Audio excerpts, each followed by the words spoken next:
महाराज, मी आपल्याला जे सांगतोय त्याला शास्त्राचा आधार आहे। आता जी ग्रहस्थिती आहे ती आपल्याला अनुकूल आहे, परंतु केवळ उद्या पहिला प्रहर मात्र आपल्याला सांभाळायचा आहे।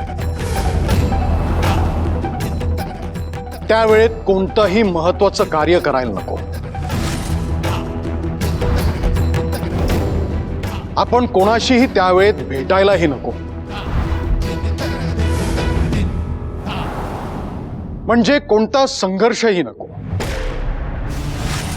एकदा का ती अशुभ वेळ टळून गेली की मग मात्र आपण जिंकलो।